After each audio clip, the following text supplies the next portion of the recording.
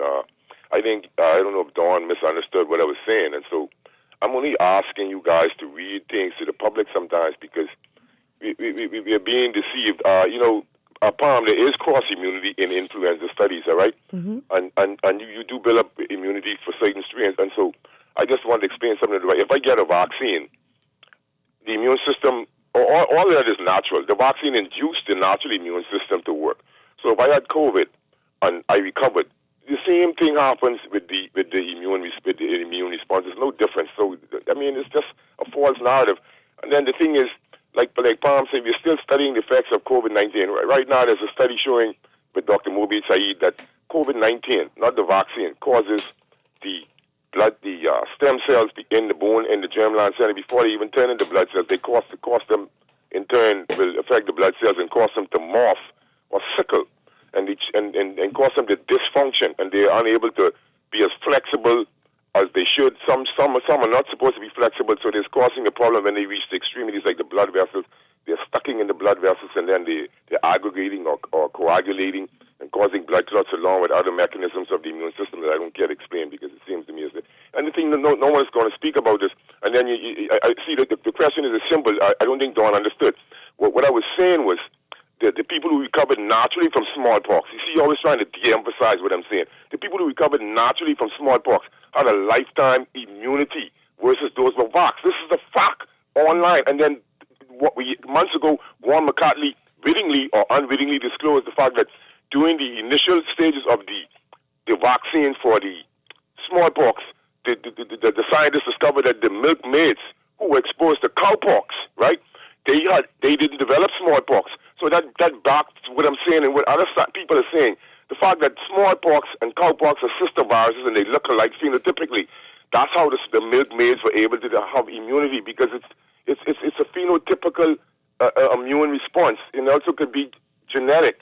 And so, hey, Dwight, let me tell you something. The immune system is so complicated. These guys still studying the immune system, This is why they're sensing the information. And so, of course, you could see the geopolitical fallout over the vaccine wars.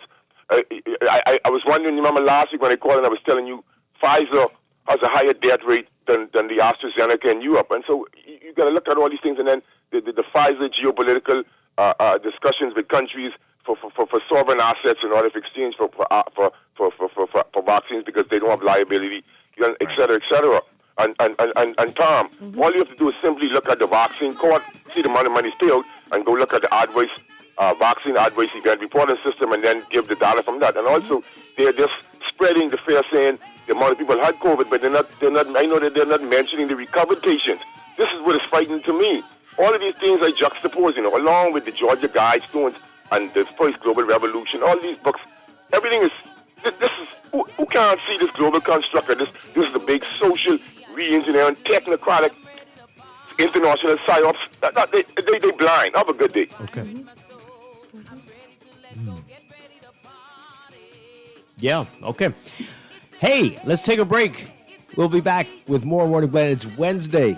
It feels like a Tuesday, although Pam's here, so it makes it feel like a Monday. But it is Wednesday. It's all confused. Oh, gosh. All right. And it's the 7th month of the year. My goodness. I mean, we are almost time to start playing the Christmas music, Pam. Yes. Hey, we'll be back. This is Morning Blend on Guardian Radio 96.9.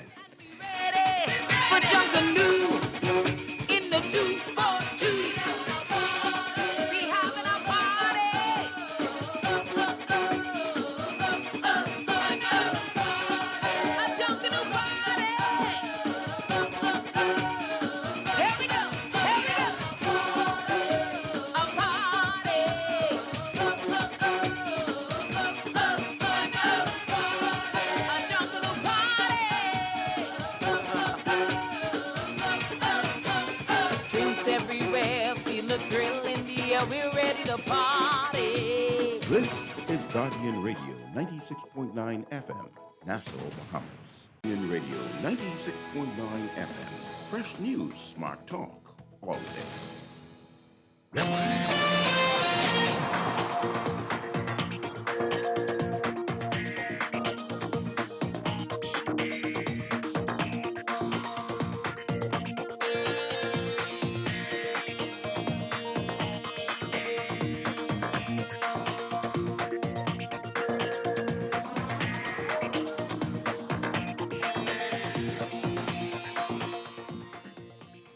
Time for your Morning Blend traffic, brought to you by RBC Royal Bank. In your real-time traffic this morning, we've got Samar Butler Highway, as usual, your hotspot this morning. Heavy traffic on the northbound lanes up to Tawny Williams Darling Highway. That's just north of Fire Trail. You'd be seeing that traffic this morning. Same on Gladstone Road, northbound lane, busy this morning, up to JFK Drive. Falls Scott building traffic on Blue Hill Road, especially north of Soldier Road, the northbound lanes to Independence Drive. Independence Drive westbound to that roundabout with Blue Hill Road, also seeing some building traffic there. And you'll see some increased congestion on Blue Hill near Carmichael Road this morning. We're seeing the traffic building on Carmichael westbound to Coral Harbor Road as well this morning. Elsewhere, not looking so bad. Just East Street, a bit of congestion between the Independence Drive, East-West Highway roundabout, and Robinson Road, the northbound lanes there. That's what we're looking at so far. It's your real-time traffic and your Morning Blend traffic alert, brought to you by RBC Royal Bank, banking reimagined.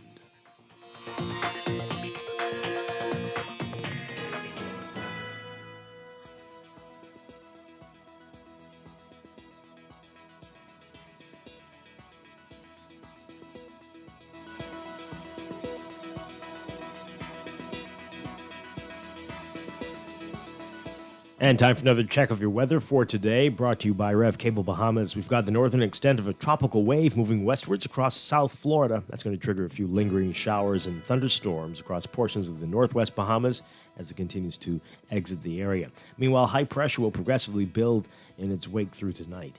Boaters in the northwest Bahamas, extreme northwest Bahamas, should be alert for waterspouts, and beachgoers should exercise caution due to the slight risk of rip currents along northern and eastern shorelines.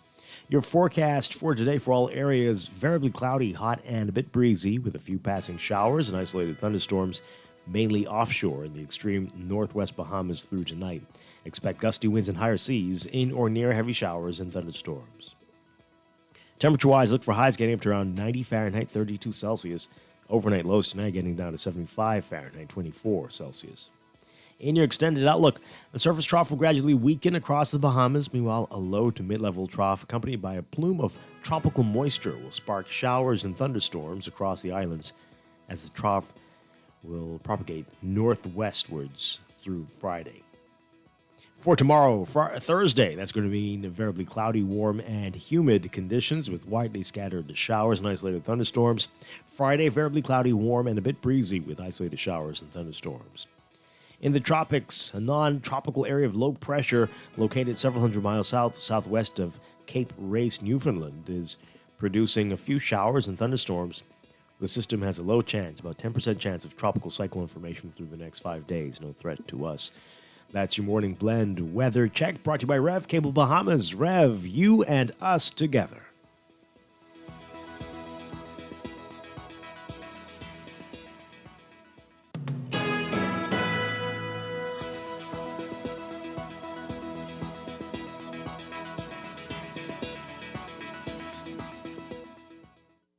Enjoy an elevated mobile experience with BTC, giving you unlimited talk for the best conversations, unlimited data for all your online fun, and unlimited roaming to stay connected while overseas. For just $50 per line. Unlock unlimited mobile talk, data, and roaming when you sign up for BTC Superfast Fiber Internet with speed starting at 100 megabits per second. Enjoy more great savings and value. Upgrade or sign up today. Visit any BTC store or btcbahamas.com. Conditions apply. Let's face it, in an increasingly competitive market, your business needs a competitive edge. That means offering your employees the benefits they want. Give them the benefit of retiring their way with the RF Multi-Employer Pension Plan. Choose from some of the best performing investment funds in the market while taking advantage of low administrative costs and professional management. Whether you're a team of 2 or 2,000, our pension specialists can design a plan for you. Contact us at pensions@rfgroup.com to learn more about the RF Multi-Employer Pension Plan. RF, money at work. There's only one way to have a better morning. How? Start your mornings the best way with our 2 for $6 breakfast sandwiches at Wendy's. For a limited time, choose any 2 of your favorite breakfast sandwiches, including the fresh Strachan sack muffin, honey buttermilk chicken biscuit, double sausage muffin, or the sausage egg and cheese biscuit. Wash it all down with our cold brew shake or coffee. Better mornings always start at Wendy's. Wendy's, different inside and out. Exclusive its airport locations. It's so summer with Esso, and that's why we're giving away thousands of dollars in fuel, food, and other fun prizes every week. Simply fuel up at $25 or more. Enter using your receipt, and you could be a winner this summer with Esso. Terms and conditions apply. Visit bettergasmileage.com/It's So Summer or our Facebook page for details. Promotion ends August 29th, 2021. It's fun! Food, fuel, and other great prizes every week. The Esso brand is a trademark of ExxonMobil Corporation and is used under license. Switching your mortgage to CIBC First Caribbean is easy, affordable, and convenient. We'll help with your switching cost, give you 3 months payment free, and waive your commitment fees so you can enjoy the break you need. Plus, you'll get up to 95% financing and a pre-approved Visa Gold or Platinum credit card with 5,000 bonus reward points and more. Switch your home base to CIBC First Caribbean. Terms and conditions apply. Visit CIBCFCIB.com for more information. Wake up, it's a new day. Wake up, it's a new day. Woo! Yeah! We come to let everybody know that jumping we taking over. Oh, yeah. You feel the bass in the drums. What's that? You hear the rhythm in the horns. What's that? You can't keep still. Mind the music sweet. And you jump up and down to the beat. You hear the sound. We are back here with Morning Blend on Guardian Radio 96.9. Dwight Strachan with Pamela Musgrove on this Wednesday morning. Coming up in a few minutes after the news, we're going to be talking with the leaders of the BDM and the PNC. They are coming together politically. We're going to talk about that and what that means in a few minutes. But let's continue with what we've been talking about COVID, talking about the government saying that they are going to get Pfizer and more AstraZeneca vaccine soon, and that the state of emergency is on track to end in mid-August. Not too many people buying it, but we will see. We've got some interesting messages here. Somebody says in a text, seriously, how to behave? We are adults. It's my right not to be vaccinated, and I should not be discriminated against in a restaurant. If that's the case, I should be banned from work, the food store, the clothes stores, all the places that name some actual stores. Yeah, them too. The bakery and any building that requires me doing business indoors. Do you guys hear yourselves about vaccine passport? Really? To eat? All right, well, the difference is with the other ones that you mentioned, and I hear you, and some people are taking it too far, but what you mentioned, those stores, you can keep your mask on, you can sanitize. You don't have to communicate with people when you do those things. Yeah. It's different in a restaurant. You're likely going to talk. You're going to be eating. You're going to be touching utensils, and it's a lot of different things. And we're only saying this is what's happening around the world. And we know throughout this COVID, that is what has been happening. Countries have been doing what other countries have been doing when they got to that particular stage. And likely you won't be banned. You just will be made to eat outdoors. Yeah. And that's probably what's say, been happening. yes. You won't be inside, but outdoors. And outdoors, well, if you're fine with that, then hey. And they're saying that because the studies have, according to them, have shown that it's difficult for vaccinated persons to give the virus to vaccinated persons, but it's easier for an unvaccinated person to have COVID and pass it on to a vaccinated person. Right. So they're using those methods to say they're trying to protect the spread of the virus. And I'm sure you'd rather that than to have to take an RT-PCR test or every time you want to go inside a restaurant. I'm pretty sure you wouldn't and want to we do all that.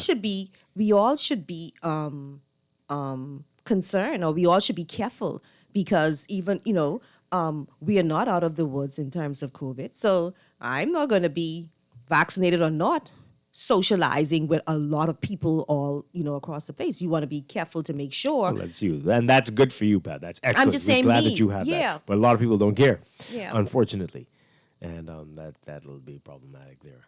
This one says, no one's disputing the impact of natural immunity. 52 does not seem to understand that there are uncontrollable social, economic, and medical implications for allowing diseases to run their course.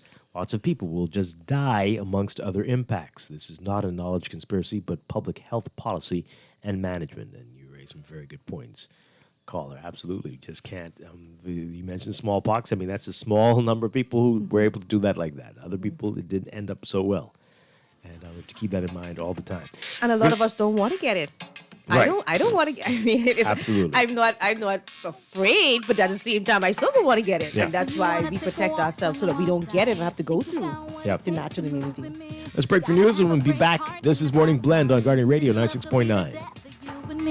But I'll go on the run with you, baby. If I have to, I'll do time. Anything you need, call me, baby. This is Guardian Radio 96.9 FM, Nassau, Bahamas.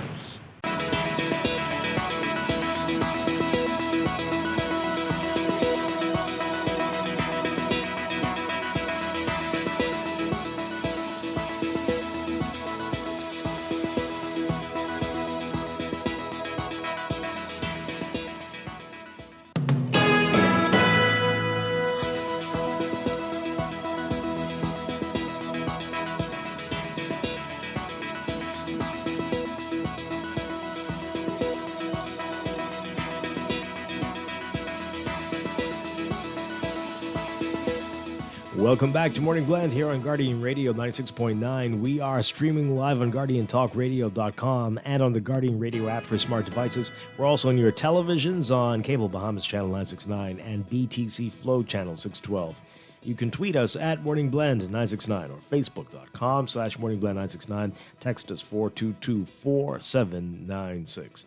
And now at 8:21, it is time for another check of your weather for today, brought to you by Bahamas First Insurance. We've got the northern extent of a tropical wave moving westwards across South Florida. That's going to trigger a few lingering showers and thunderstorms across portions of the northwest Bahamas as it continues to exit the area. Meanwhile, high pressure will progressively build in its wake through tonight. Boaters in the northwest Bahamas should exercise caution as there's a risk of water spout activity, and beachgoers should exercise caution due to the slight risk of rip currents along northern and eastern shorelines.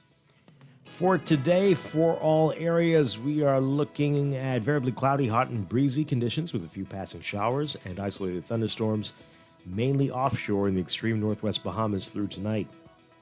Expect gusty winds and higher seas in or near heavy showers and thunderstorms. Another hot day in store, highs getting up to around 90 Fahrenheit, 32 Celsius. Overnight lows tonight getting down to 75 Fahrenheit, 24 Celsius. In your extended outlook, that surface ridge will gradually weaken across the area. Meanwhile, a low to mid-level trough accompanied by a plume of tropical moisture will spark showers and thunderstorms across the island chain as the trough will propagate northwestwards through to Friday. So for tomorrow, Thursday, variably cloudy, warm, and humid with widely scattered showers and isolated thunderstorms. Friday, variably cloudy, warm, and a bit breezy with isolated showers and thunderstorms. In the tropics, we've got a non-tropical area of low pressure several hundred miles southwest of Cape Race in Newfoundland. In Canada, it's producing a few showers and thunderstorms. The system has a low chance, about 10% chance of tropical cyclone formation through the next 5 days. No threat to the Bahamas, though. But that is your Morning Blend weather check, brought to you by Bahamas First Insurance. What's first for you comes first for us.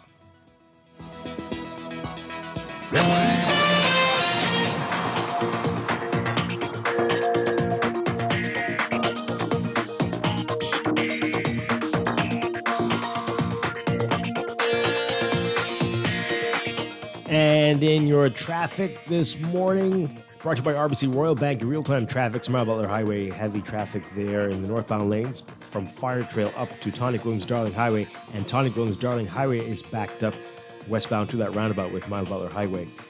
That is not looking good at this time for you. You might want to find an alternate route for you. If you're coming from the south, northbound on Gladstone is also going to be busy. From north of Fire Trail up to John F. Kennedy Drive, and Blue Hill Road will also be challenging north of Soldier Road to Independence Drive this morning.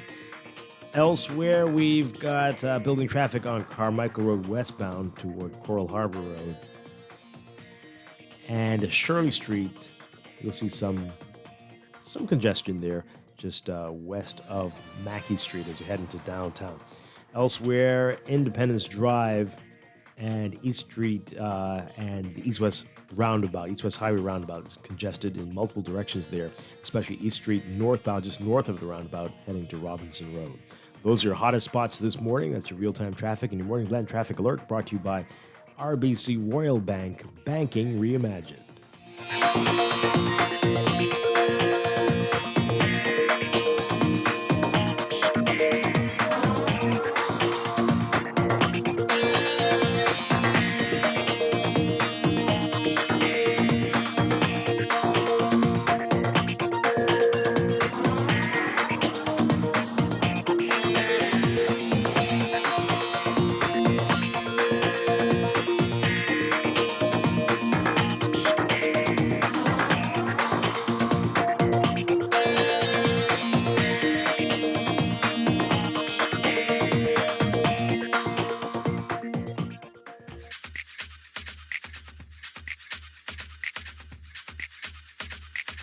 What you know about it is when you leave and decide.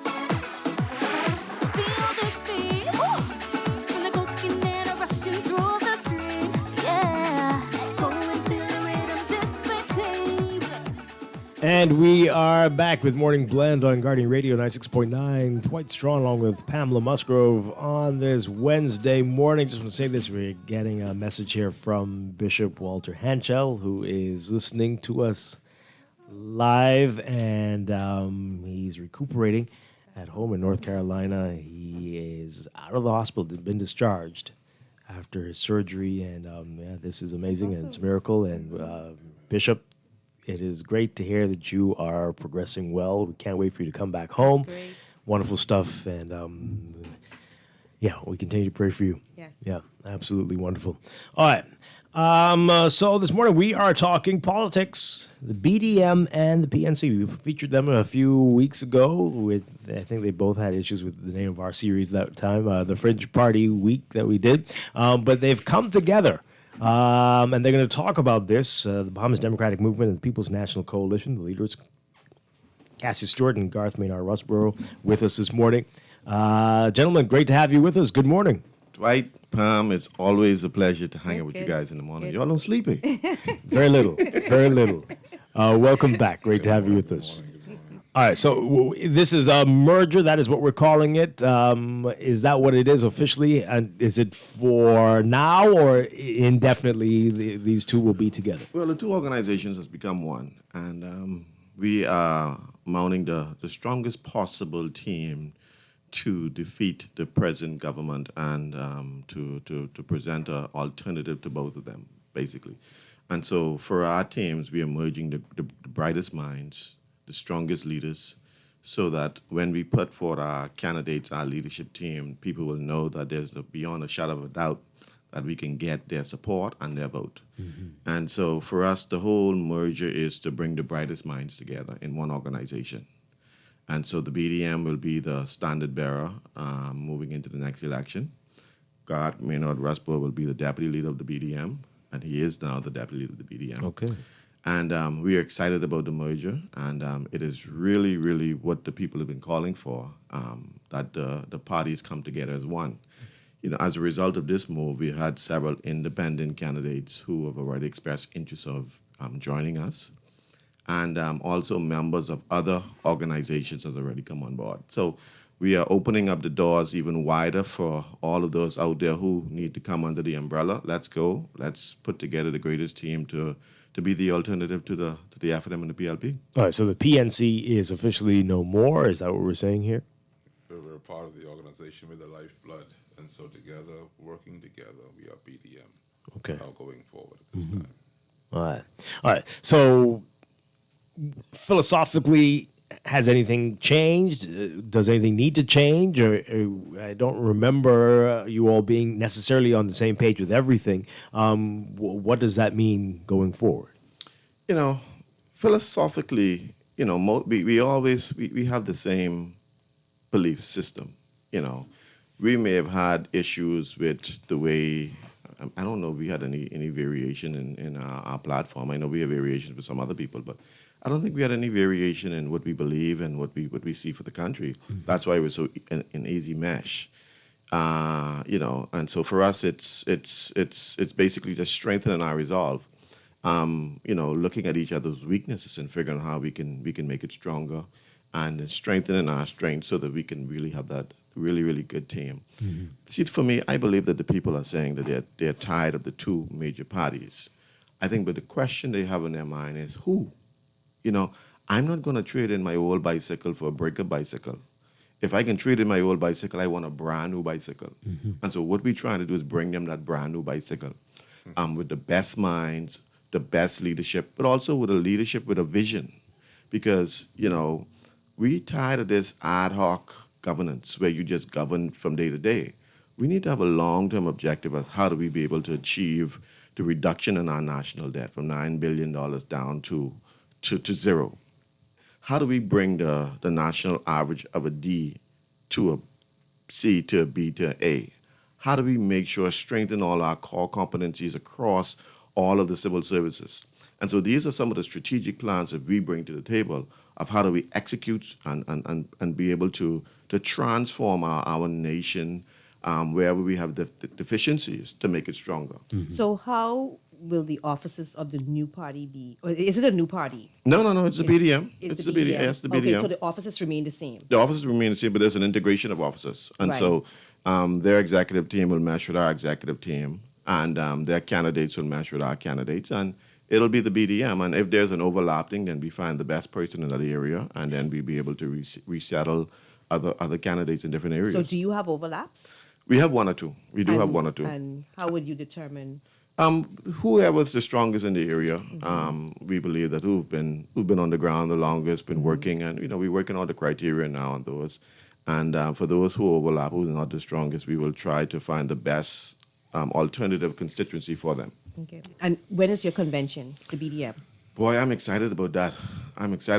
We have not, honestly, because the merger's just been over the weekend, we haven't really sat down to really plan the convention, but I have told the team that the convention has to be held this year, within the year.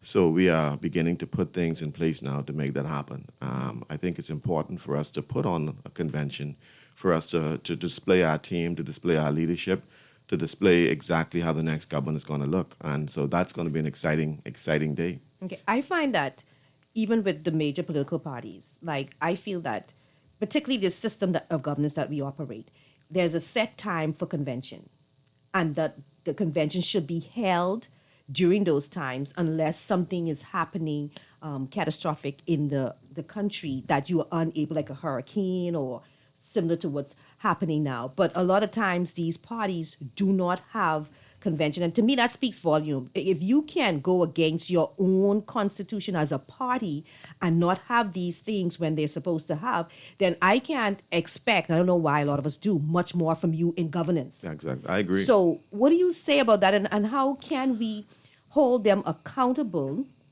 to ensuring that these things are adhered to? Well, I mean, that's internal body politics. I'm sure Fred Mitchell should be the first one to tell you don't get into the internal body politics. But for us, we are building. So it's difficult for us to put on a convention in the midst of us building. And so now that we're putting on the roof of the building, then we could be able to accommodate more people in the building. I don't know why the FNM and the PLP does what they do, but I know for us in the building process, we have to make sure that the structure is sound. We got to make sure the roof is on. We got to make sure the people is, and then we'll be able to display the leadership team, the candidates, the entire government. And so it's going to be an exciting day. We really looking forward to that. All right, so the unified BDM now, how many members do you have, and how many candidates are you expecting to have in the upcoming election? Well, our plan is to field a full slate of candidates, the full 39 candidates. In terms of members, our membership is growing daily, and so you want me to give you a count? I can't give you a count. We got candidates in North and South Eleuthera, in the 5 seats in Grand Bahama. We're looking at Abaco. We're talking to people in Michael and Cat Island, Long Island. So we are a national party, and so And people are coming. And what I find quite interesting, Dwight, is that people are breaking ranks with the FNM and the PLP. I'm talking about stalwart councillors. I'm talking about meritorious councillors, members who are breaking ranks with the FNM and the PLP and joining us and saying, listen, we're tired. And, I just want to just let the PLPs and the FNM know that we are not a party against you. I'm talking about the people, that is. We are a party for you. The BDM will not take away anything from you, but we will add to you. A lot of people figure, if the FNM win, then I ain't gonna eat. And this is how the PLP and the FNM play the game. When the FNM win, the PLPs don't eat. Under the BDM, everybody will eat, whether you're an FNM or PLP or BDM. We're going to make sure that the Bahamas is for all Bahamians. And so we need an inclusive organization that encompasses everybody. Mm-hmm. The question they ask us is, are we in the middle? Are we for the poor? Are we for the rich? And my question is, we for everybody. For those who are rich, I'm not going to punish you because you're rich. If you made money because of your expertise and your hard work, then you should make more. For those who have not had the opportunity, we need to open up the doors of opportunities for them so that they can get on their feet to make money. And so we have to create a society where everybody is benefiting from the economic pie. Let's talk more about that. What does the BDM stand for? What sets it apart from the PLP and the FNM? Well, what sets us apart is what I just said. We are a party for all Bahamians. We're not the party of the grassroots. We're not the party for the rich. We are a party for all. We want all Bahamians, whether you are grassroots or whether you are rich. Because, of course, when the PLP is talking, the rich people are afraid. When the FNM is talking, the poor people are afraid. We have to get away. We have to get away from that because, we are a capitalistic society. Why should I punish somebody who is maximizing the system?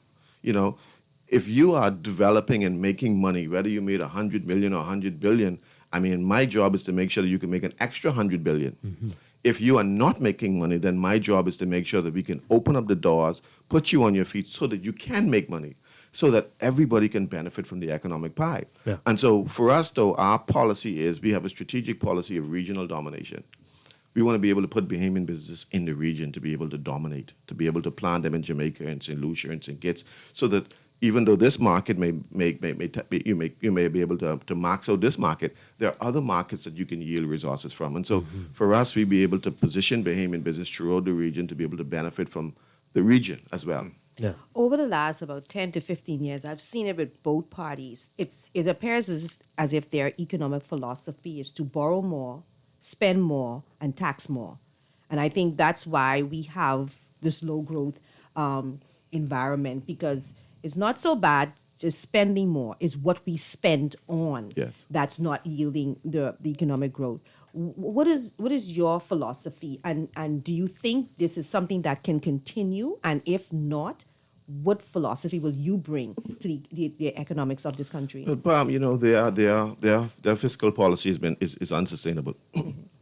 We have a $9 billion. It's about 10. It'll be 10. $10 billion. It may be 12 by the end of the year. $1 billion debt. That's unsustainable. So we cannot continue along that path. What we've been doing is we had what we call lazy economics, and so the best way to generate revenue is to borrow, instead of creating revenue, creating new wealth, finding new ways of being able to position. We have what we call foreign direct investment. But we need to look more at domestic direct investment. There are a considerable amount of Bahamians who can invest in their country to yield new resources. And so there are other ways that we can generate revenue without heavy taxing. It's just about being creative with wealth. We have manufacturing. Manufacturing has never really played a major role in our society. But we've already had the CBI, the Caribbean-Based Initiative, and we also have the Lomé Convention. Now, the Caribbean-Based Initiative gives any company in the Bahamas or the Caribbean who manufactures product duty-free export into the U.S. Under the Lomé Convention, it's the same thing with the European Union. And so because we don't access those markets, we have never developed our manufacturing sector. And so when you're looking at salt, which is a major, major industry through the entire world, we got it. You have companies like Morton benefiting from the CBI, but we don't benefit from the CBI. And I find interesting about that, you mentioned Morton, is like the salt comes from here, a lot of it, and we have to buy it from the U.S. You see, and so if we now create a cooperative where we can create as a government, we could create industry where we're manufacturing salt, right? And I'm not sure what the arrangement is with Morton, so we'll have to look at that when we get there. But if we can create a parallel industry where we can now access that same market, pool salt, ice salt, not just salt for the table, that's the low end, but exfoliating creams for make skin products is salt. And that's $1 billion industry. Yeah. So if we are now producing that in the Commonwealth of the Bahamas, you're looking at new revenue streams for the country. But do you suppose the reason why we have not gotten into manufacturing, because the cost of doing business is so high in this country? You look at energy, and right, we have a problem with accessing reliable and affordable energy. Now we're talking about the rate reduction bond, and on top of the already high prices, we're going to tack on a tax for Bahamians to pay just to even have supply coming to your business or your residence. I would chime in and say to you as a Bahamian that living, dwelling, working in our Commonwealth country over the last few years, even for the strong, has been somewhat discouraging. Very discouraging. For us to continue in this particular vein, we do appreciate that we cannot continue in this particular light. Our work ethic has diminished. So when you talk about manufacturing, where will you place yourself in manufacturing? Will you be just an employee? Will you be supervisory? Will you be in executive management? Or will you be an owner? I see a generation that expects to receive, but we have not taught our people how to work, how to have a dream and make that dream into a reality. Because truthfully speaking, we've never put the infrastructure over the last 20, 30 years where young people can actually see a plan come to fruition. And so when you speak about the cost of utilities, which I am so sore about, there seems to be no effort to reduce that. Why? The young people say corruption. The young people say only a few people are benefiting from this very same service. We look at the cost of living. When our family members return home to visit and they see the cost of milk, the cost of gas, when they look at our light bills, they make a quick U-turn and head back to from whence they came. We need a type culture, a type economy where people that return home, even just for a visit, can say, I see an opportunity. I see where I can purchase land. I can be the manufacturer. I've heard of young people who have studied robotics in this country, aerospace engineering, people who have done great feats in medicine. Where are these Bahamian people? Afraid, I say to you, afraid to come to this place. And this is paradise. I live here. When I want to go fishing in my boat, for those of a two-stroke engine, the ramps in this country, deplorable. You can't even get your boat in the water in New Providence. So we have to fight, Mr. Stewart, for the fishermen. Just for the fishermen to get the boat in the water. The cost of gas in a two-stroke engine, 200 horsepower, Mr. Strachan, you're looking at, 2 miles for every gallon? And you have to go out 30, 40 miles just to find a good school of fish. Think of how much that costs. And if the fish are not biting, if a storm envelops, and when you come back to land, you're trying to make a profit selling your fish, but our people can't afford it. No, it's expensive. You see? So the quandary that we have is just mind-boggling for the most part, and this is why we have to come together. We're asking all of the bright minds. There's no one of us that I do believe even now, as Mr. Strachan said a few weeks ago, fringe parties they call us, but we have become fringe people. They have fragmented us. They have divided us. Their attempts to defeat us in terms of land ownership, in terms of business ownership, I mean, they've dug up the roads, they removed the significance of Blue Hill Road, Market Street, East Street, and every time the Bahamian people catch their breath, something else comes along. Natural disasters, Mr. Stewart, we have to address. We need a suitable plan, preparation for natural disasters in this country. Minimum wage, $200 a week, sir? 110. Private sector. Don't forget it, 10. well, Grammy can borrow that, or someone can borrow that 10 at least, you know. But I the bus is what? I need to ride the bus again. I think it's $1.25, $1.50 for the bus. And for folks who have to catch two buses, let's call it $5 round trip. Lunch is $7.50. You go down the list, and by the time you get home, your $35, $40 a day has now become $15. How do you pay for your rent? How do you pay your light bill? I mean, everybody invests in their cell phone. I see people buying minutes, and we've turned into a nation that is so depressed. I think one of the biggest local industries right now is alcohol. But you mentioned, like, you talk about fisheries and the fishing industry. Mm-hmm. But when you hear our leaders speak, the main thing that they talk about from the economic perspective in driving this economy is tourism, right? And tourism isn't bad, but they talk about the hotels. They talk about RCI that's going to take the Paradise Island Bridge. But then when you drill down and look, not the bridge. Sorry, the property. The property. Yeah. You never know, but not right. No, Yeah, that's not right. right. But when you look at it, look at those jobs. Do an analysis of those jobs, and those jobs are about minimum wage or slightly higher. Yes, correct. Pray tell me, Yes. how can you build the economy that you say you want to build with all of these taxes, spending, and borrowing, with most of your people making minimum wage or slightly higher? Huh. You can't. You ever heard of the Dutch disease? Yeah? The No. Dutch disease.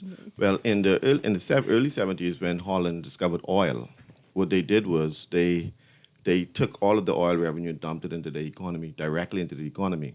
A lot of the people left the manufacturing, the agriculture, and they went into the oil in that business. So all of the other industries died out. So they call it the Dutch disease. We've had a similar parallel in the 80s. When the hotel boom and the tourist industry in the 80s happened, we left the fields, we left farming, we left all this, and we want to be busboy and so on. So we had a similar parallel with the Dutch disease, that people want to go into farming. When you go into Harbour Island and Spanish Wells, you got almost 2,000% tourist occupancy and tourist boom, right? The farmers can't provide enough local cabbage and lettuce and tomatoes and onions to feed the people. There's so much people there. So tourism is booming. But who's feeding them? And and then also the fishermen, because the locals say they can't find no fishes because the hotels are consuming up all the fish. That's a good problem to have. Now the thing is, we need more people out there fishing. Right. And so what we need to do is we need to get back. Remember now, all economies was started from the agrarian economy, moved to the industrial economy, to the service-based economy. We need to now look at that agrarian economy again, because that is the sustaining source to feed the people that are coming here, but also feed us ourselves. And so when you're talking about people who want minimum wage, it's because we've become lazy because of that Dutch disease. And depended on other people, excuse me, to take care of us, Precisely. without us trying to develop a strategy to see how we can take care of ourselves and creating that diversification. And so this is where leadership comes in. Leadership comes in to be able to inspire and to ignite a new sense of discipline in the people. And so for us, we want to be able to teach our young people the importance of starting their own business. From grade school, that we want to teach them money management, how to manage money, how to spend money, what is money, and then also teach them how to start their own business from grade school, so that they will have an appreciation if they want to get into the farming business or the agriculture business, to be able to sustain and feed these tourists that are coming here. Tourism will always be in the Bahamas.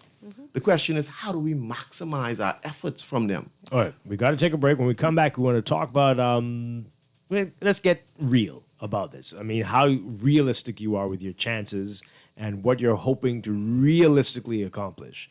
And we'll talk about some concepts as well, where you stand officially on certain issues that are really on the forefronts of people's minds today. We're getting to that with the BDM. This is Morning Blend on Guardian Radio 96.9. Stay with us. My girl, stop the line now. It's Wendy. What you know about it? Walk out for them. Walk out for them. All my ladies. Let's face it, in an increasingly competitive market, your business needs a competitive edge. That means offering your employees the benefits they want. Give them the benefit of retiring their way with the RF Multi-Employer Pension Plan. Choose from some of the best performing investment funds in the market while taking advantage of low administrative costs and professional management. Whether you're a team of 2 or 2,000, our pension specialists can design a plan for you. Contact us at pensions@rfgroup.com to learn more about the RF Multi-Employer Pension Plan. RF, money at work. Technology serves to make our lives better, so why not your business too? At Custom Computers, we've been maintaining our knowledge and relationships with top tech companies since 1987 and carry only the most trusted brands like Apple, Microsoft, HP, and more. No company has helped more businesses build reliable IT systems than Custom Computers. You name it, we've done it. Call 396-1101 to talk to any of our business experts. Find trust in your tech. Count on Custom Computers. Are you ready for effortless hurricane protection? Then you need to get to know LA Impact Windows and Doors. Forget the plywood and get the lowest and affordable prices on hurricane windows and doors for all your residential and commercial projects. You can feel safe and secure with LA Impact Windows and Doors. Located in the Southland Shopping Center, East Street South. LA Impact Windows and Doors. Impacting your views. Call 322-3667 or 829-7822. Wake up, it's a new day. The summer you deserve is here at Alive. We do it better. Capture more moments and go further with our prepaid plans for everyone. Roam free with postpaid and stay connected with MiFi on the go anywhere, anytime. We do it better with more device offerings, accessories, exclusive deals with the list, and so many opportunities to win big. From travel vouchers, grocery vouchers, Alive merch, and more. Alive. Believe in best. You invest in your children, your home, and your community. But are you investing in your financial future? At CFAO, we specialize in investment management, retirement planning, mutual funds, and private wealth management. Our team of experts never stops helping you plan for tomorrow. Because tomorrow begins today. Call us at 502-7010 to see what our financial advisors can do for you. CFAO, growing wealth for future generations. This is Guardian Radio 96.9 FM, Nassau, Bahamas.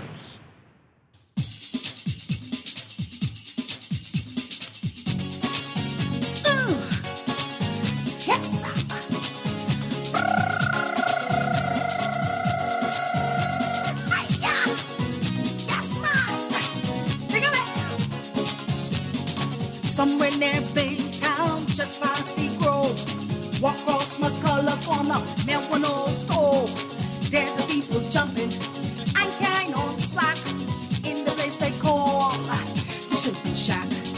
But the people jumping in the dance hall, you should hear them screaming, Lord. We are back here with Morning Blend on Guardian Radio 96.9. Dwight Strachan along with Pam the Musgrove. We are talking with Cassie Stewart and Garth Maynard Roseborough about the BDM. The BDM and the PNC have merged under the BDM umbrella. So we are talking about this and getting their views on politics today and the state of the country, where they see the country going. And I want to ask you about certain concepts, things that we talk about often on the show. So where does this United Party stand now on decentralizing the central government? Where are we on that? How are we looking at local government on the Family Islands, increasing that, strengthening that, adding that for New Providence? Where do you stand on this matter? I know where the PNC used to stand on this. Where does this new BDM stand on this? I love that. So, well, the BDM always was in favor of decentralizing the government. We were always in favor of strengthening local government, and we were always in favor of making sure that local government comes to New Providence. The reason why is because we believe that the people on the ground in Eleuthera and Exuma, they know what their needs are. And if they have the ability to raise local taxes to be able to pay for the light and the street and the water without having coming to Nassau to beg some politician for it, then allow them to do it. But what we've done is we've given what we call lip service to local government over the last years. It really doesn't really have much power. And so, and I always tell the story that a lot of people don't understand why the Turks and Caicos broke off from the Bahamas. The very same thing. every term they would the two representatives from the Turks and Caicos would come to Nassau to bring the taxes, but nothing would go back into Turks and Caicos. So they got tired of it, and so they appealed to Governor Shirley to listen. We can't do this. We've taken our money out and we ain't nothing coming back in. And so Governor Shirley granted them right to go under Jamaica, and then they went back under the Great Britain. But it's the same thing. So if Eleuthera is developing, which is really booming, and they're developing a lot of taxes locally. Everything comes into Nassau, but nothing goes back into Eleuthera. Why is it that the airport in Eleuthera in Governor's Harbour is almost dilapidated? The runway needs to be fixed. So planes can't even land because you're tearing up all of the private jets' tires. And so we need local government to be able to say, listen, we have in our resources monies to fix the airport. Let's do that. You don't have to come to me or come to Nassau to beg some politician to fix the runway. The street lights are blown. Why you got to come to an MP for that? No, fix it. Because you're a local government, you have the authority to raise local taxes, but also fix all of the necessary situations. We just need to make sure that we put in place the mechanisms for accountability, so that, of course, we don't have a lot of missing monies in through the islands. But I believe that we have qualified people to make sure we could run these islands properly. Garth? Pam and Dwight, my biggest challenge in this country is that the government expects the people, especially every 5 years, to give them respect as honorable individuals. What the people are now saying is, when is the government going to give us our respect? When is the government going to trust the people to improve the environment, to improve the well-being of this country? I understand that we have brilliant people like ourselves even sitting in this room, and there are so many more others of us out there who have every ability to manage the affairs of this country. But we never will seek Parliament. We're not interested in Parliament. But what we are interested in is a better Bahamas. And so for me, it comes down to respect. And if you could just give me just 10 seconds on this, because we spoke about the agrarian idea. How can we encourage young people to grow when we're going to leave mountains of onions in Andros to rot, and then 2 weeks later cannot find one Bahamian onion on the market? How does that happen? And a young person sees this and says, what are you going in the hot sun for, getting bite up for, and my onion cannot even make it to the market. And so it becomes discouraging for the young people. So I would not stand here today and say that our young people are lazy. I think our young people have seen so much nonsense that they're like, well, why should I even try? And me being a lazy child growing up, I had it made in the shade. You know, mommy worked at the bank, daddy worked at the university. Garth was straight. Why do I need to work? But when I went to places like Jamaica and I saw poverty, and when I had to work 5 jobs to go through university, I understood work ethic, because work ethic brings rewards. So what the people are now asking us is, what is the sense voting? What is the sense getting involved with a BDM if we cannot benefit? And I do believe the reason why we are together, the BDM PNC, now the BDM, is because we want better for the people. And if the people want better, it's time for us to work together to bring better to the Commonwealth. I got to ask you this. People noticed with the 2 debates we've had so far, the PNC candidates were actually doing pretty well. What do folks say now? No offense to the BDM, but hey, well, BDM was actually there, and I'll say it on air not to be disrespectful, but we did apply to be there, and the rules changed on us overnight. That we couldn't make the entry. There were only 6 podiums. They said we'll have to vie for it, and we said, you know what? We are not going to give them the benefit that we're going to compete with the other, as you had said earlier, fringe parties or the other third-party forces. We need to come together as one. So our stance at that time with the People's National Coalition was to support the BDM, support the other parties, and now we are proving that by coming together, and we can shake right here in the studio again for your view, that we want the best for the Bahamian people. That's what it's all about. So tell me, what are some of the traits of a good politician, and in terms of a good politician, in terms of what we need in the Bahamas? What are some of the traits you feel are for a good politician, specifically in the Bahamas? First of all, I'm all about humility. Humility says that you can appreciate where individuals are coming from. You take the time to look at all sides of a situation before making a determination. This is sometimes laborious, sometimes it takes a little extra time. But this country in the past 48 years, look from whence we have come, look at where we are now, and hasty decisions and disrespect has led us to where we are today. So I'd say you have to be humble. You need to be knowledgeable. You need to be experienced. And for those people who have said you don't need an education, I'm going to say this to you. You need to know how to read. You need to know how to write. You need to know how to add and count. And I'm not throwing any stones at any one particular person. Leadership between in the BDM is not a gender, Mr. Dwight Strachan. It's not male or female. It's the ability to perform in the best interest of the Bahamian people. It's not a young versus an old situation. It's that we understand that the young are strong, the older people are wise, but if we can share that as a resource, then we have a stronger Commonwealth of the Bahamas. We need to understand who is who. I understand Mr. Cassius Stewart. Brilliant business mind. You can say whatever you want to say about him. You can talk about him negatively if you want to, but show me a brilliant mind like Mr. Cassius Stewart. Show a man like a Mr. Garth Roseborough, who's a salesman extraordinaire, who knows how to get points across, who knows how to engage in conversation. You see, when you come together now, you create a magnanimous force. This country needs that force now. And if we do not have that now, our country is lost forever. All right, we got less than a minute. How realistic do you think your chances are here? Are the Bahamian people ready to make that shift away from those two parties that have been around so long? Do you think they're willing to give you all a shot at riding that bicycle that you talked about before? I believe the people are ready. I think they are ready. They're beyond ready. Been ready. And they've been ready, and they're saying to us, listen, see, I don't want, our Bahamian electorate, we are not a radical electorate. We don't go and burn, die in the street. We don't carry on bad.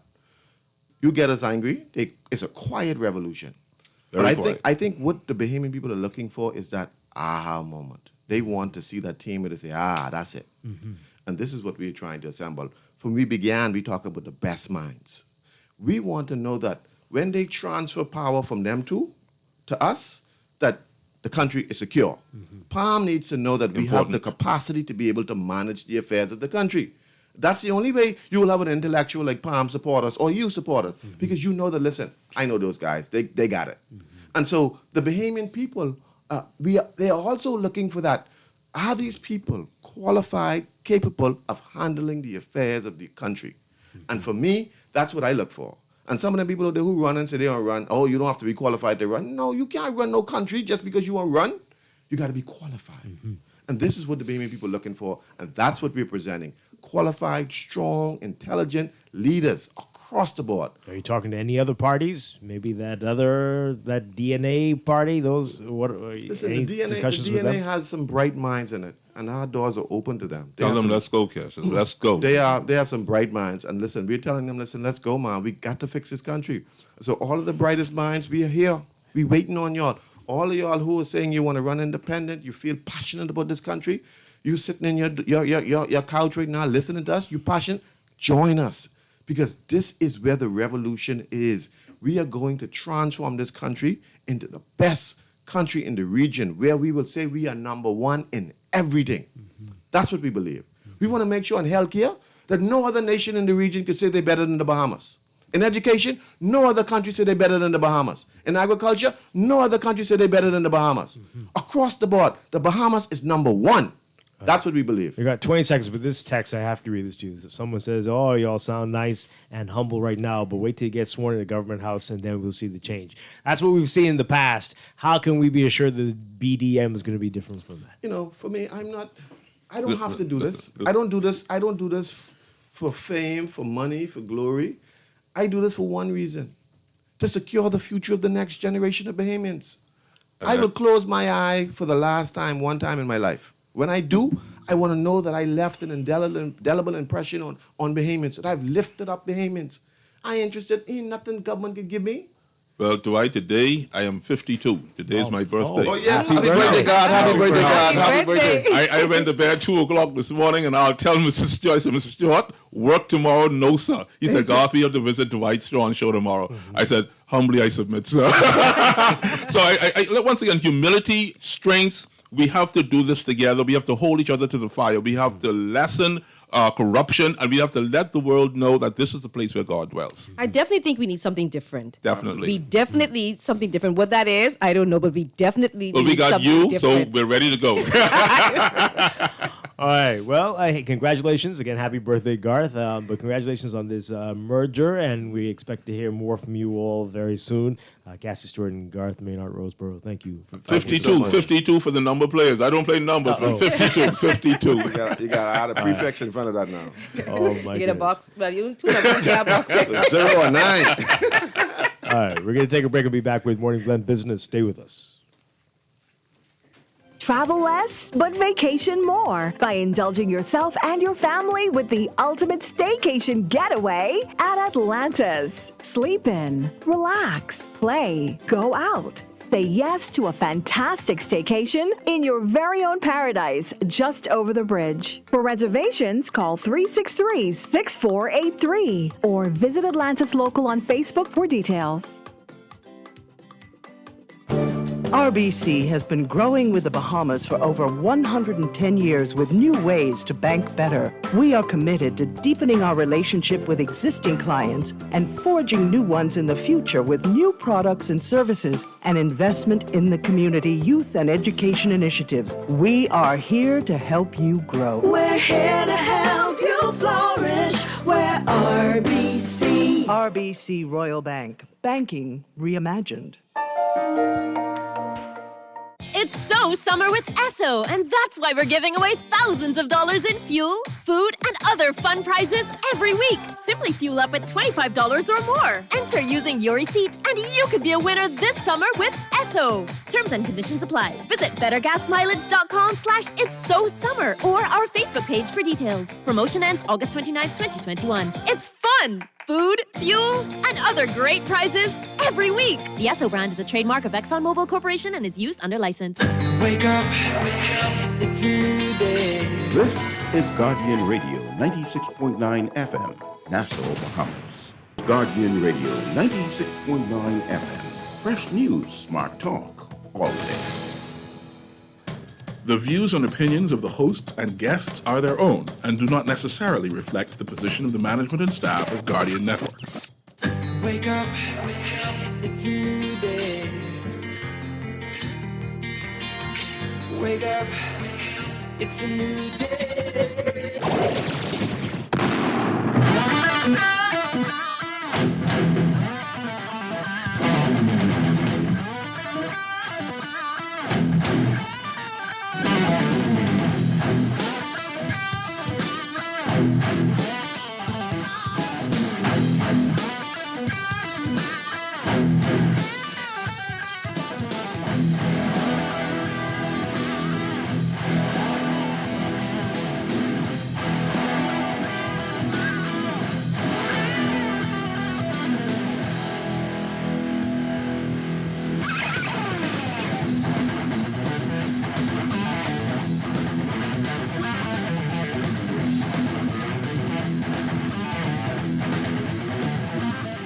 Good morning and welcome to Morning Blend Business on this Wednesday, July 14th, 2021. Welcome back to our Morning Blend listeners. Dwight Strachan with you, along with Pamela Musgrove on this Wednesday. And this morning, it is our twice-monthly series with the Access Accelerator, Small Business Development Center. Always a pleasure to talk with them, and today we're going to meet another one of their success stories. Joining us, once again, we've got Head of Advisory, Felice Bethel, and we also have Senior Advisor with Andros, Teranique Durrell. Hope I pronounced it correct there, Teranique. Yeah. And we've got from Premium Processed Foods, David Turnquest. Everybody, welcome to the show. Great to have you with us. Good morning. Good morning. Good morning, Dwight and Pamela. All right. Good morning, Dwight. David Turnquist. Great to have you with us. Great to have you with us. All right, so we're focusing this morning on fishing, farming, and processing. I know we've had a lot of retail companies on with their products, but this is a little bit different this morning. Let's talk about that and the role that Andros plays, especially in this. But let's talk about that aspect of what the Access Accelerator does. Right. So, Dwight, with an ever increasing focus being placed on food security globally, the government of the Bahamas stepped up to the plate with focus on reducing food import, right? Because that creates a dependency on unstable markets. So, through a strategic partnership with Access Accelerator and Ministry of Agriculture, we're not only able to accelerate access to funding for critical inputs, but we're able to introduce access to technology, training, and resources that our fishers and farmers wouldn't otherwise have access to, right? So that's where we're starting. We're starting with access, all around access to the necessary input that would contribute to food security. All right, that's amazing. That's wonderful. So let's talk about it. So how much is going on there in Andros? What does this all entail exactly?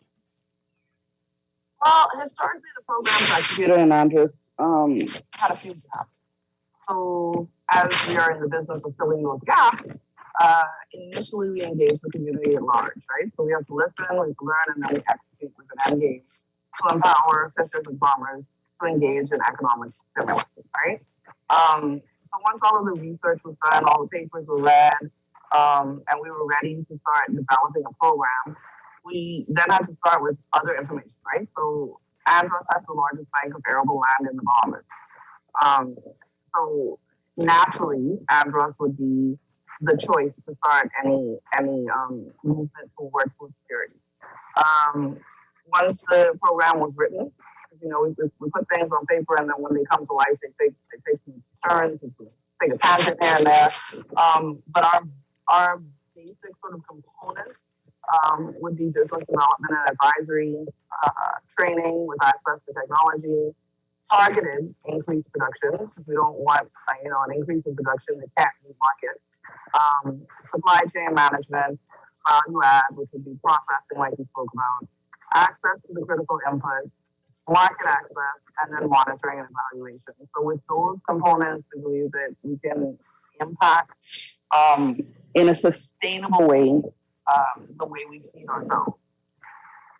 All right, so this sounds similar to what initially BAMSI was aiming to do.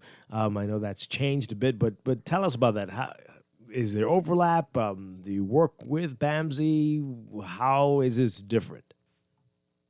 Well, we currently have an MOU with BAIC. I have had consultation with BAMSI in the development of certain areas of the program, because of course, I mean, we're not reinventing the wheel, right? So a lot of the programs that will be executed in this industry will sound familiar. There's only so much you can say about farming and fishing. The difference, I suppose, would be that we have started with a cluster initiative. So what that means is we take a group of smallholder business owners, whether they're farmers, fishers, or processors, take that small group and we sort of beta test or pilot different things. So as opposed to sort of having a blanket solution, we're taking these smaller clusters, empowering them, and then allowing us the opportunity to duplicate it across other groups. With the targeted approach, we're able to monitor and evaluate. We're able to pivot when necessary. And we're also able to gather relevant data, right? So there's a lack of specific data in certain areas, and these smaller groups allow us to collect that data. So how much in dollar support has the Small Business Development Center given to Andros as a whole? And the next question would be, how many businesses in Andros have benefited from this support? Direct contribution to farming and fishing would be $1.2 million. That's across all businesses in Andros. I mean, across all businesses in Andros that the Small Business Development Center has supported. Right. And that's farming and fishing. And then the business, I think there were 59 farmers and fishers that were impacted. I don't have the data in front of me for the I can standalone grant program. So I can jump in and say that in Andros, we received applications for funding, and that could be grant, loans, or equity. And of those 80 applicants who requested funding, 80 of them were approved for 1.5 million in funding as of June 30th. Wow. Okay. All right. So tell us more about that. What specifically they were looking for the funding for? What do they need to do? And how long before we see some returns on this as well? So predominantly, most of the entrepreneurs applied funding for businesses in the fishing and farming sectors, but we also have applicants operating in the field of education or transportation. So predominantly fishing and farming, but we do see other sectors as well.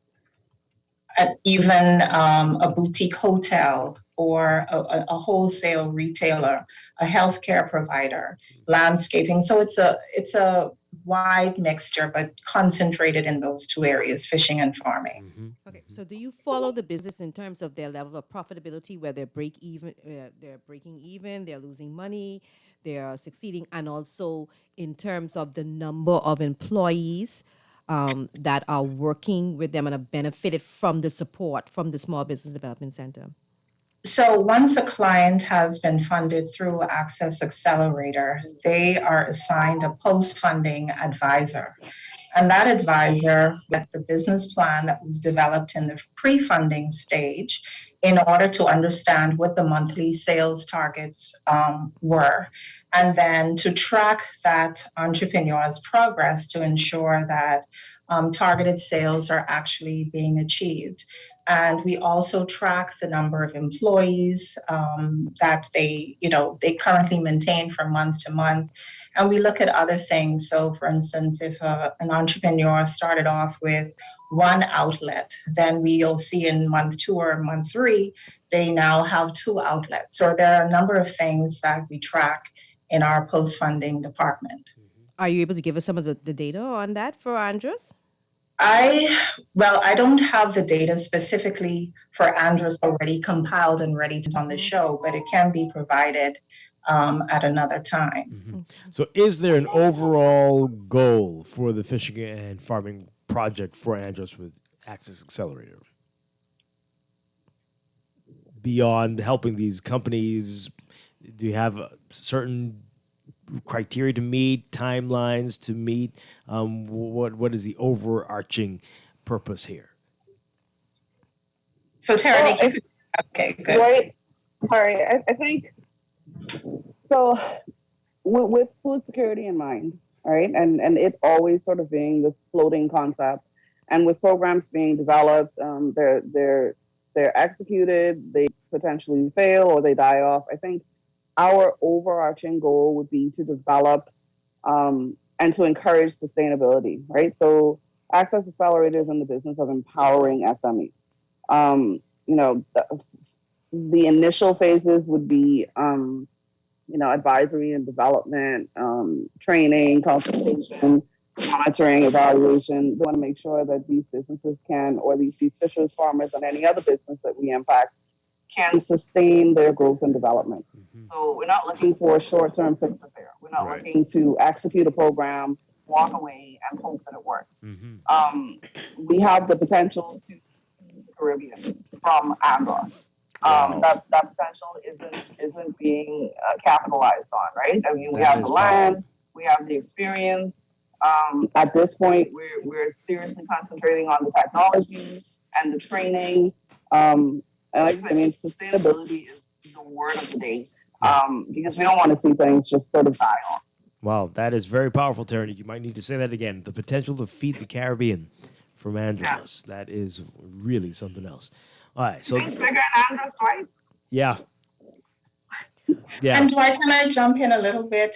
So in addition to what Teranique said, we're always developing new ways to help our clients access funding. So on previous shows, we talked about our guaranteed loan program, which is our flagship program allowing startup and existing businesses to access debt funding up to $500,000. And we said banks are inclined to approve loan applications that we submit on behalf of clients because of the integrity of our pre-funding training program, post-funding advisory services, and of course, because we guarantee 75% of the loan principal. Well, now we are currently developing a new financing option, a revolving line of credit at 0% interest with select vendors. Quick, this means most loan applications we receive are from entrepreneurs in the food and beverage sector. Second to that is agriculture. And based on our analysis, the average loan amount entrepreneurs apply for is $35,000. So say the main purpose of the financing is to purchase food, beverage, and packaging supplies needed for 6 or 7 months. An entrepreneur can obtain a revolving line of credit to purchase. Wait, are you there? Yes. No, okay, there you go. Okay, so an entrepreneur can obtain a revolving line of credit to purchase $5,000 worth of supplies on a monthly basis. For example, premium processed foods can purchase $5,000 worth of food and beverage in 1 month on day one. And then once those supplies have generated food and beverage sales, they can pay on day 30 of month one. And then once the supplies are repaid, the revolving line of credit kicks in. So they can purchase another $5,000 worth of supplies on credit. So over a period of 7 months, premium processed foods can purchase $35,000 worth of food and beverage and packaging supplies on credit without having to pay any interest. If they went traditional channels with 8% interest and a 7-year term, they will end up spending maybe $11,000 in interest. Wow. Okay. Do you have any companies that have received the funding, whether it's a loan or a grant, and they're at a point where they're generating sufficient sales and profitability to sustain themselves now and without the need for ongoing support from the Small Business Development Center? Many. We have,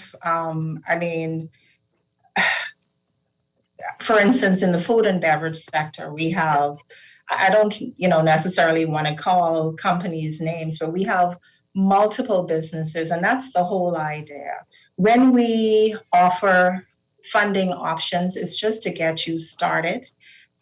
Or if a business is looking to expand, we will provide you with the funding that, in order to make that happen. The idea is not necessarily to provide ongoing financial support.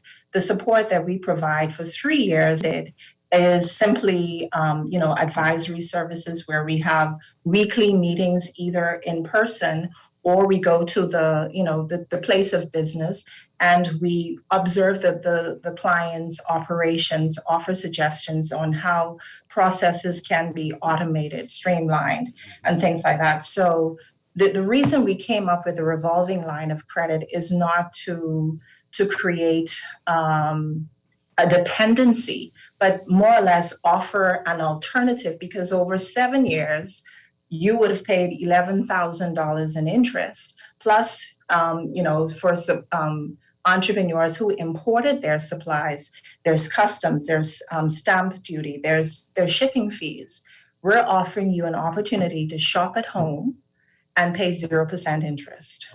Okay, we're going to take a break. When we come back, we're going to meet David Turnquist. We're going to talk with him about premium processed foods. We heard a lot about them already. But we're going to find out more about the business and how Accelerator helped him.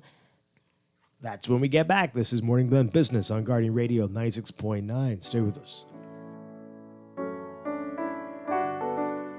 Boy, why you look so mashed up like clothes at the washer? No, boy, just a hard day, boy. Hard day? What happened? The breakfast lady ran out of tuna and gritty. We need to start joking about everything, This serious, boy. This real serious, boy. Boy, what's serious? Tell me. Alright, well, today, boss gave this boy one big contract. And nobody else get a chance and nobody say nothing. Boy, you know that ain't right. You know government contracts ain't supposed to go that way. Yeah, but nobody's saying nothing. Boss man just tell people to sign the papers, then he send me to meet his boy downtown and collect this envelope. You need to tell somebody. You need to become a whistleblower. You know I's a real man, but I never blow no whistle. I be drunk all my life and junk. No way. A whistleblower is someone who tells people what they see when they see something wrong happening at work. But I ain't no whistleblower, and I ain't no snitch. I still white, you know. But ain't nobody can know it's you. All you gotta do is call Crime Stoppers, or you could text them from inside the Crack Crime Bahamas app. They don't ask about you, and your call goes straight. So nobody know you is. And if you text, your message get mixed up like Kong Salad. Call 328-8477 from Nassau or 242-300-8477 from the Family Islands. It takes a village to raise a child, and it takes each and every one of us to grow the Bahamas. On the clock, we dive into the stories, we identify the issues, and we engage the people, organizations, and institutions that keep the country running. On the Clock with Aaron Green, weekdays 10 a.m. to 11 a.m. here on Guardian Radio 96.9 FM. You invest in your children, your home, and your community. But are you investing in your financial future? At CFAO, we specialize in investment management, retirement planning, mutual funds, and private wealth management. Our team of experts never stops helping you plan for tomorrow. Because tomorrow begins today. Call us at 502-7010 to see what our financial advisors can do for you. CFAO, Future Generations.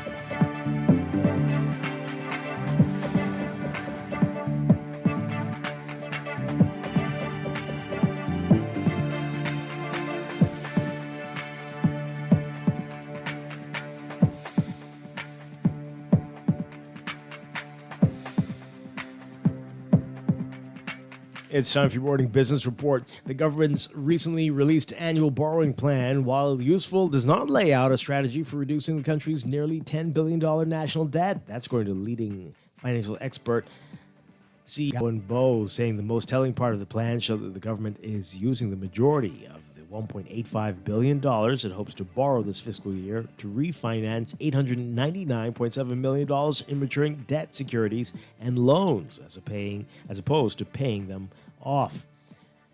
Told Guardian Business that while an annual borrowing plan is useful, that's only useful in the context of what's your long-term plan. You can read more about his comments in today's Guardian Business section.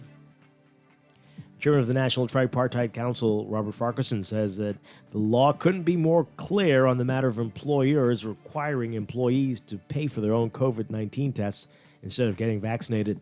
In recent months, since the rollout of vaccines, various employers have mandated that employees either get vaccinated or pay for a rapid antigen test every week or show proof that they do not have COVID. Pointing to Section 9 of the Health and Safety at Work Act, Farquharson says employers do not familiarize themselves with the law, and as a result, the Department of Labor has had to intervene on instances. You can read about his comments in today's Guardian Business section as well.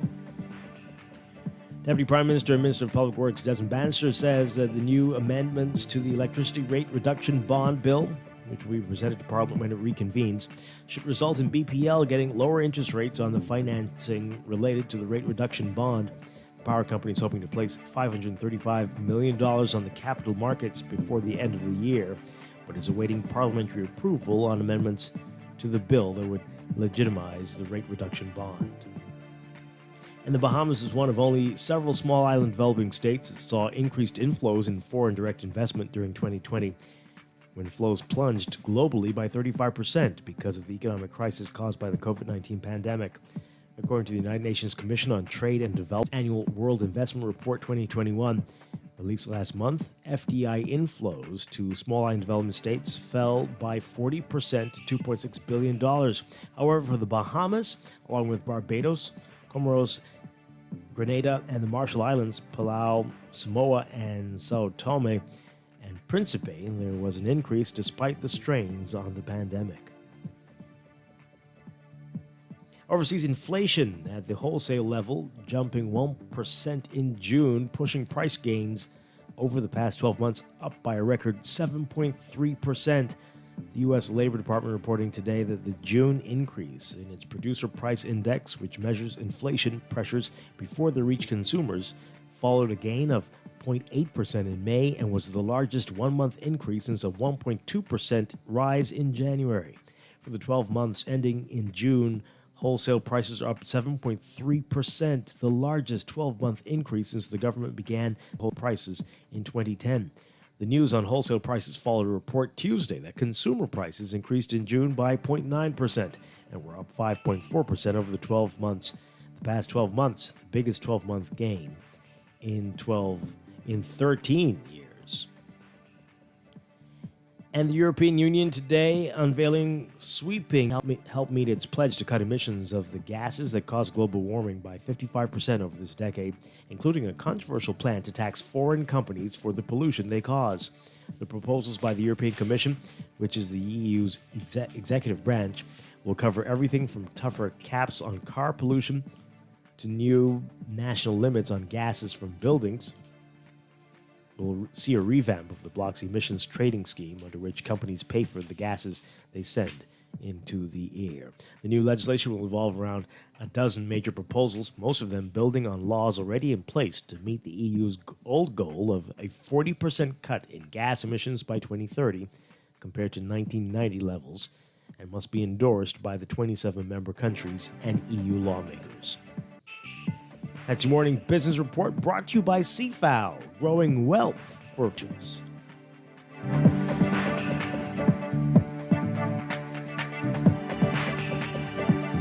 This is Guardian Radio, your station for up-to-the-minute news, intelligent, interactive, and engaging conversation. 96.9 FM.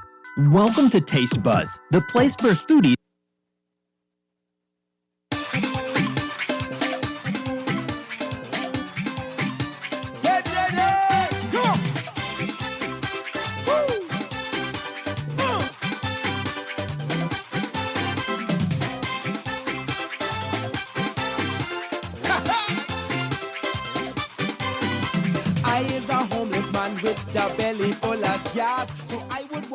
We're back here with Morning Blend Business on Guardian Radio 96.9. Dwight Strachan with Pamela Musgrove. We are talking with the Access Accelerate Small Business Development Center, Felice Bethel and Teranique Durrell. We're also talking about Premium Processed Foods. David Turnquist, tell us about your company, Premium Processed Foods. Yes, good morning, Dwight. Good morning, Bahamas. Premium Processed Food was formed in 2009 with the concept of making challenging delicacy foods to prepare much more simple.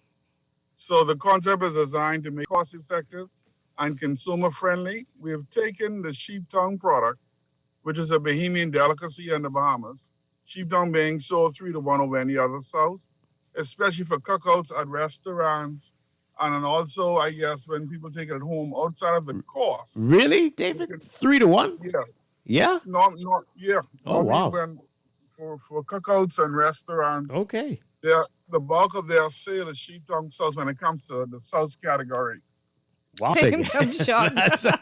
That's impressive. I'm shocked. All right. I've never had sheep tongue. Oh, you never had it? Me Okay. neither. Nope. What? Uh-oh, David. That's oh, my boy. choice. You become an ideal person for us to reach out to. 'Cause like you just said, there are a lot of persons out there who've yet to still try sheep tongue sauce as a product. Okay. The reason being, though, is because of, excuse me, how tedious it is to prepare.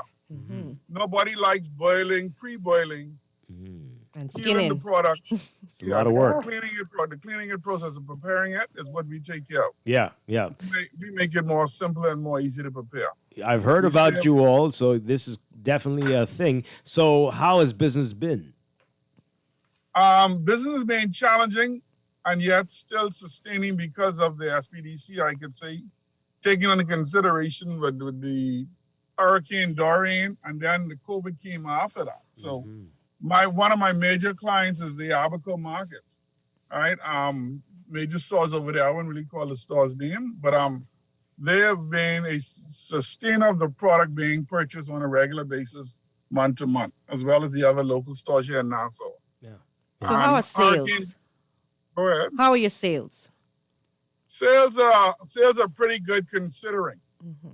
Sales can also always be improved. The factors in place right now, sales are pretty good.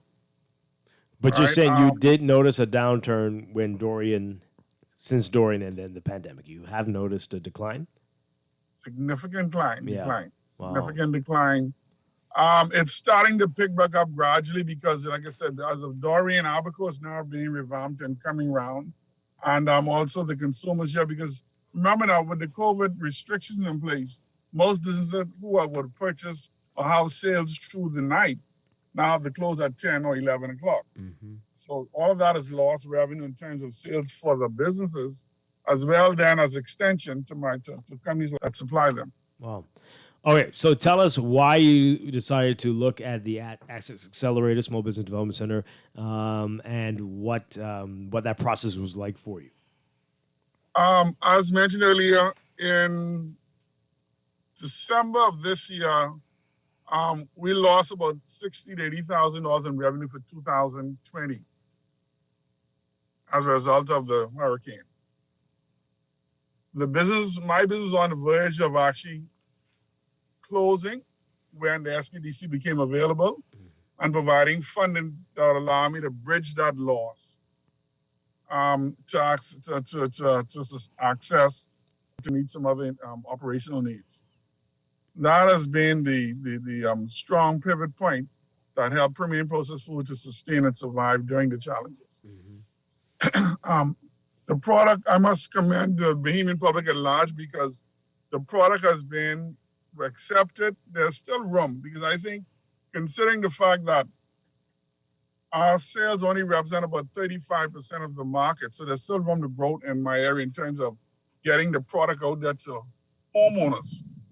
Those persons, because we want to make it a staple product in the homes.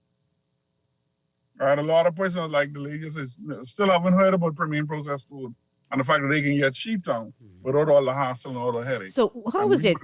Do you prepare it, or you just clean the sheep tongue out up for persons to purchase and cook themselves? We prep it. We prepare it so the person can buy it and cook it themselves. And at the same time, by about an hour and a half to 2 hours. By parboiling it or something? That's very by pre-boiling it, yeah. Because the boiling time, when you get a frozen case of sheep tongue, you got to first let it thaw down. Then you got to boil it for half an hour to an hour. If you have a pressure cooker, you could probably get by with maybe a half an hour. If not, you're looking at an hour to an hour and a half to boil it properly. Well, I know we're focusing a lot on sheep tongue, but you said other delicacies. What else are you offering or plan to offer? We have done a lot with Bahamian crab. We took the native crab out of Andros and Cat Island. We have supplied from 2017 and 18. We supplied Atlantis Hotel in particular for persons that would come there for the Father's Day, Mother's Day, and the Bahamian Independence, which are three major strongholds that Atlantis would have buy crab from us. We've sold them in excess of 100 dozen crab over that period. All right. As a result of that, now we see more persons try getting into the crab sector. So that's it. And then, of course, with the COVID and the Dorian again, sales for the hotels are really diminished at this point. But we're doing the Bahamian land crab as another option, and we are looking for other additional product that is a lot more challenging to prepare. How many employees do you have? At present, we operate at 5 employees. Okay. Wow. A small company. We have 3 processors and I guess 2 in the administration section. So the hotels don't necessarily use the crabs for like regular seasons for tourists, but mainly when they have these special days where Bahamians would crab for the crab and rice. Yeah, crab and rice. Yeah, mostly that's basically what they use it for. Nice. Are we doing more to like try to expose the tourists to crab and in different ways so that maybe they could get an interest in it, and then I guess that would be a pretty good market for the hotels if the tourists or the cruise ship passengers are eating the crab. I've been trying to advocate with the hotels to consider it for the tourists. Tourists are interested in the product because they don't come all the way from around the world here to the Bahamas to eat what they can find back home. They come whenever we travel to the location in which we travel to see have a new experience. Yep, absolutely. All right, so let's get back to what you did with Access Accelerator. So it was a loan that you got, or what exactly did you do? Yeah, they've given a low cost loan. I got it. So far, all I've got from them is a loan. But they're now considering me for the government guaranteed loan, and that is where we are at this present time. But the other features that I've heard just now, I've not been able to access any of those as yet. And hopefully within another month or so, if we able to access to get international product assistance, we might be able to be self-sustainable. So how much did you get, and what was the process like? What did you have to do? Basically, you would request that I think they have stipulated amounts they make available, clients' needs, and that varies from time to time. And I was able to get an injection of a low cost loan, which we pay month to month on a regular basis. Not an issue this time. So what would it take for you to be self-sustaining? What will it take for you to not need the assistance of Access Accelerator? A proper facility that's more accessible from where I'm operating now, and the ability to do power buys. So in other words, if you can purchase the product at a lower cost, you got to purchase a larger volume in order to get the cost down. So we're trying to get to the point where we can get a significant amount of funds. We can do a bulk purchasing to bring our costs down by, and what we have studied is by at least 30%. Once we're able to do that, that then translates to net profit, which would give the profit that's needed to be self-sustainable. So it's just a matter of getting the proper funding. If you had access to funding that you can provide for your suppliers, right? And you don't necessarily need cash yourself. You just need to be able to access inventory at a certain volume, which will give you the price point you need. Yeah, which is what we're trying to get at. Yeah. Felice, Beth, Right. So yeah, because we definitely encourage economies of scale, and that's what we're Right. trying to do with the clusters in Andros as well. We get these clusters together, and we take them along the process to achieve economies of scale, so that their bottom line, they can see a difference in the bottom line. Yeah, Taranique and Felice, we're hearing this a lot from companies. They were doing relatively well. Dorian and the pandemic has really struck some blows. Let's talk about David's unique situation there and why it was felt that this was a good fit for the Access Accelerator. So the thing is, any client or any entrepreneur can apply to us for fund. We take them through a vetting process where they provide us with a copy of their business plan. If it's a viable business plan, then they have the opportunity to pitch the business plan to our credit committee. Of course, they have to provide some other documents like a copy of their business license, personal statement of affairs that lets us know whether they have any outstanding debt, if any of those loans are delinquent. So there are a number of documents that we request from the clients, we review them, and then make a determination if this client is, going to do well and somebody that we will back with our 75% guarantee. Wow. All right. So David, Felice, okay. Mm-hmm. There was a question earlier, I guess, to Mr. Turnquest about getting him to a point where he no longer needs assistance. And I just want to qualify that we offer more than financial assistance. We offer ongoing training assistance. So for instance, we just had a group of entrepreneurs go through an account training course because while they may hire an accountant to prepare their monthly financial statements, we want them to be in the position to analyze those statements and drive the numbers so that they can generate more sales, reduce their costs and expenses. And so training for an entrepreneur should never stop because market conditions are constantly changing. And we are there to provide ongoing support to help you navigate these changes through training. All right, excellent stuff. All right, we're going to take another break, our final break. When we come back, we're going to talk more with David about the future, what the plans are for down the road, 5 years, 10 years. Where do you see premium processed foods going? And this is Morning Blend Business on Guardian Radio 96.9. Stay with us. In paradise, everyone dressed elegant, the ballroom fixed up nice. The meal was served buffet style, you never seen such a Turn the spread. keys to your own home with CIBC First Caribbean. We'll give you time to relax when you move in by waiving your first 3 monthly mortgage payments and commitment fees. Get up to 95% financing on your mortgage and a pre-approved Visa Gold or Platinum credit card with 5,000 bonus reward points and more. Visit CIBCFCIB.com/realtors-hub to connect with a realtor to make the home search easier. Finance your new home base with CIBC First Caribbean. Terms and conditions apply. Visit CIBCFCIB.com for details. It's happening, and it's all straight talk with no chaser. As Stephen Miller is unleashed on your radio each weekday, 11 a.m. to 12 p.m. right here on Guardian Radio 96.9 FM. It's going to ideas and innovation. Each weekday, 11 a.m. to 12 p.m. only on Guardian Radio. Your station for fresh news and smart talk. Trust me, you're not going to want to miss this. It takes a village to raise a child, and it takes each and every one of us to grow the Bahamas. On the clock, we dive into the stories, we identify the issues, and we engage the people, organizations, and institutions that keep the country running. On the Clock with Aaron Green, weekdays 10 a.m. to 11 a.m. here on Guardian Radio 96.9 FM. This is Guardian Radio 96.9 FM, Nassau, Bahamas.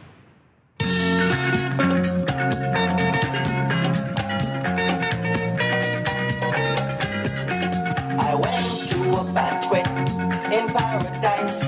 Everyone dressed elegant, the ballroom fixed up nice. The meal was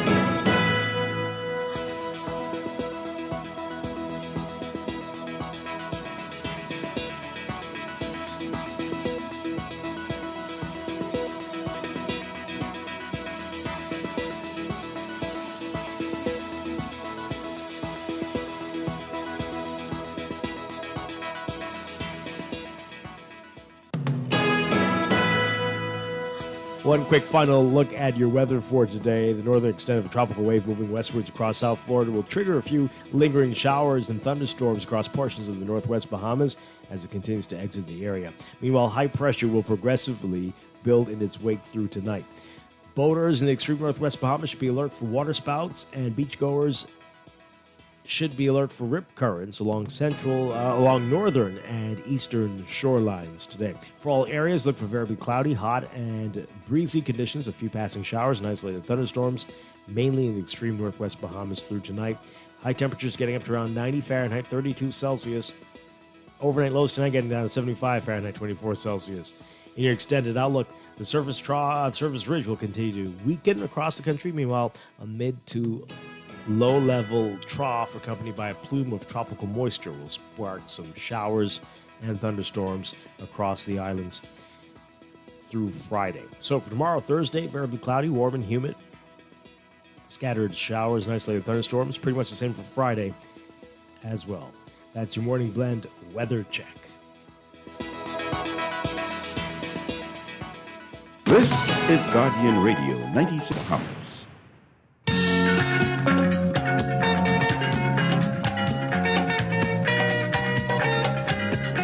I went to a banquet in paradise. Everyone dressed elegant, the ballroom fixed up nice. The meal was served buffet style, you never seen such a spread. And people from many nations, they lined up to be fed. And we are back here with Morning Blend Business on Guardian Radio 96.9. Dwight Strachan along with Pamela Musgrove. We are talking with Felice Bethel, Teranique Durrell, and with the Access Accelerated Small Business Development Center, and David Turnquist with Premium Processed Foods. We're getting a text here. Felice, I guess you can answer this one. We're still waiting on approval. This is a text. We're still waiting on approval for a loan for expanding our business to export our products. It's been over a year, and no update on our application. If you're in that position, what should you do? Well, what I would say is that we have means of reaching out to us. So, for instance, if you've submitted an application, because I don't know who the business is and what the circumstances are, if you've submitted a business plan and the plan was reviewed, generally speaking, you would get a list of recommendations or on things that need to address the business, to revise the business plan. Once the revised plan is sent to us, then it's usually forwarded to the credit committee within 5 or 7 days. So I need to understand where the breakdown occurred, if it's whether they're waiting on us for a response or we're waiting on them to provide whatever document it is. So what I would say is go to our website, www.accessaccelerator.org, and you go to our help center. You can take out a ticket and simply say that you want to speak to one of our customer service representatives. Any business day, they're accessible 9 to 5. You'll get a response definitely within the hour. So there's no need, for a whole year without having, some discussion on it. All right. And Teranique, I know in our previous segment we were talking about this. It came up, and I've seen it with my own eyes. We know how Andros is, and there's so much on growing there. It's so unbelievable what can grow there. But we see it rotting on the vine, rotting there, and just going to waste. How can we get over this hurdle? We've been stuck here for so long. What needs to happen for us to get to the place where, like you said, we could potentially feed the whole region with the bounties of Andros? What do we need to do? Dwight, I think we know what we need to do, right? I mean, there's always an issue of mitigating wastage. When we initially hit the ground after our needs analysis and all of our conversations with farmers, we were sort of right at the point of onion harvest, right? And I think everybody knew what happened last year with the onion crisis, because a lot of the vendors or the wholesalers were shut down. And so there was a lot of wastage in that harvest, right? And so immediately our first focus was potential wastage. With the Bahamas and parts of the Caribbean consuming over 4 million tons of onions, and then Andros being able to produce 2 to 3 million tons of onions, there shouldn't really have been a wastage or a crisis in that aspect. So we set our minds to trying to mitigate this crisis. We purchased 2 40-foot reefer containers, one of which will remain in Andros and the other will be transported to the produce exchange, so that on both ends we can at least increase the shelf life of some of our harvest or our crop. Aside that, we have to move toward technology, right? So subsistence farming or field growing, although has been, I guess, the way that we were farming, there is so much technology out there that we would be able to increase production in a very targeted way. So with market analysis, we know that the Bahamas consumes 40 tons of cabbage. So then we know that with this technology and its finite processes, we'll produce 38 tons of cabbage, or we'll produce 42 tons of cabbage. And then we will implement processing, right? So we have value add. There's not only a farming cluster, there's also a processing cluster. So the farmers then become the input to the processing cluster. So then we have Androsians or other Bahamians bottling and canning and shredding and vacuum sealing and flash freezing, so that even those that produce that may have been graded at number 2 and seemingly not ready for market can then be used to create another product that could then be sold. So, what is prohibiting our investment in technology? Because we've been saying this for a long time.